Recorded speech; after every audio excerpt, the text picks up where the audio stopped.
Bonjour à tous, j'espère que vous suivez bien jusqu'à présent. Maintenant que vous savez bien manipuler votre thermostat et que vous avez connecté votre thermostat à Internet et que vous avez l'application, il est maintenant temps d'aller jouer un peu dans les paramètres. Vous allez voir, c'est assez simple. On va maintenant choisir nos préférences de base du thermostat.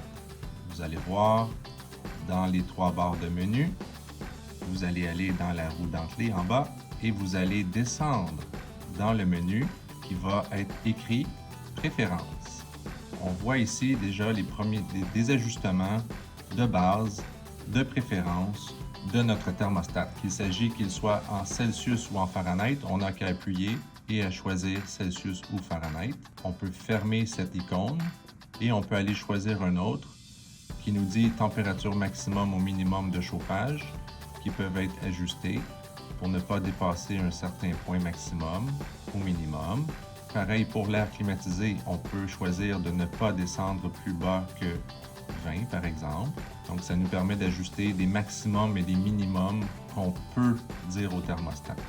On peut choisir un nom pour notre thermostat. Si on en a plusieurs dans la maison, c'est plus simple parfois de leur donner un nom, car dans notre application, on peut avoir plusieurs thermostats sur notre téléphone. Donc, où on peut choisir tout simplement My Ecobee si on n'en a qu'un seul. Et si je lui retourne même dans le nom device, on pouvait même choisir un nom qu'on peut désigner au thermostat. On peut l'écrire. On voit ensuite, si on descend, Screen Brightness, on peut ajuster l'éclairage, le rétroéclairage du thermostat quand il est en mode attente ou quand il est en mode actif. Donc en mode actif, c'est quand on touche au thermostat. Et quand on est en mode stand-by, ça veut dire qu'après 30 secondes qu'on n'a pas touché au thermostat, vous tomberez en mode stand-by. Et là, on peut réduire l'éclairage. Quand ça fait 30 secondes qu'on n'a pas touché au thermostat, l'éclairage va baisser. On peut même le fermer complètement. Donc, après 30 secondes que vous n'aurez pas manipulé le thermostat, il s'éteindra, l'écran deviendra noir complètement. Ça peut être bon pour la nuit. Donc, la nuit, si on ne veut pas que l'éclairage nous éclaire à partir du corridor, on peut dire on veut éteindre l'éclairage la nuit, par ici, ou on peut tout simplement le mettre à off quand on est en stand-by.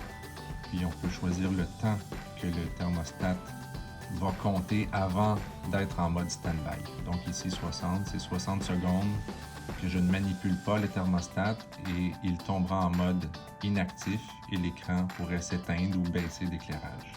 C'est ici qu'on ajuste aussi notre hold action qui nous disait until you change it. Donc jusqu'à temps que je rechange la température manuellement, elle sera maintenue. Ou je veux changer la température, mais seulement que jusqu'à la prochaine activité de cédule.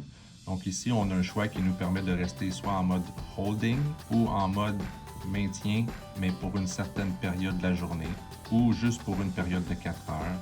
Si je change la température, je veux que tu maintiennes cette température pendant 4 heures.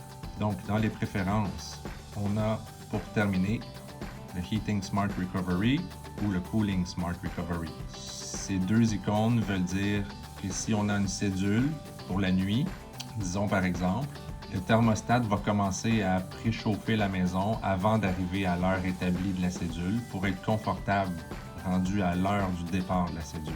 C'est une option qui peut être désactivée ou activée.